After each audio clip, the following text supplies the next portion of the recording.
ഒരു ദിവസമല്ലോ ഞാൻ പൊള്ളാച്ചിയിൽ ഒരു ഹോസ്പിറ്റലിൽ പോയിട്ടുണ്ടായിരുന്നു. ഹോസ്പിറ്റലിൽ പോയപ്പോൾ ഒരു സിസ്റ്ററിനെ കണ്ടുമുട്ടി. സിസ്റ്റർ ആണെങ്കിലോ തൃശ്ശൂർ ഭാഷയിൽ തമിഴ് സംസാരിക്കുന്ന ഒരു സിസ്റ്റർ. ആളെ കണ്ടപ്പോൾ ആൾ പറഞ്ഞു ആൾ സാമർട്ടൻ കോൺഗ്രിഗേഷനിലുള്ള ഒരു സിസ്റ്ററാണെന്ന്.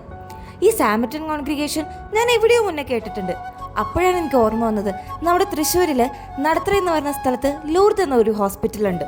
അത് നടത്തുന്ന അതേ സിസ്റ്റേഴ്സ് തന്നെ. ഈ സാമർട്ടൻ എന്ന് പറയുന്നത് നിങ്ങൾക്ക് മനസ്സിലായോ? അതന്നെ നമ്മുടെ നല്ല സമരിയാക്കാരൻ്റെ ഉപമ. നല്ല സമരിയാക്കാരൻ തിരിച്ചൊന്നും പ്രതീക്ഷിക്കാതെ സേവനം ചെയ്തു കൊടുത്ത ഒരു വ്യക്തിയായിരുന്നു.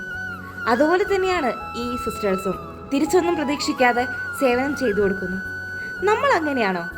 നമ്മളിൽ പലരും തിരിച്ച് പ്രതീക്ഷിച്ചുകൊണ്ട് സേവനം ചെയ്യുന്നവരായിരിക്കും, അല്ലെങ്കിൽ സഹായങ്ങൾ ചെയ്തു കൊടുക്കുന്നവരായിരിക്കും. തിരിച്ചൊന്നും പ്രതീക്ഷിക്കാതെ ചെയ്തു കൊടുക്കുന്നവരായിരിക്കും. അതെ, നിഷ്കാമ കർമ്മികൾ.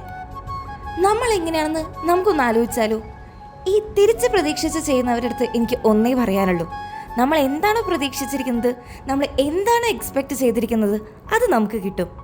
പക്ഷേ തിരിച്ചൊന്നും പ്രതീക്ഷിക്കാത്തവർക്കോ അവർക്ക് കിട്ടുന്ന റിട്ടേൺ എന്ന് പറയുന്നതില്ലേ, അൺലിമിറ്റഡ് ആയിരിക്കും.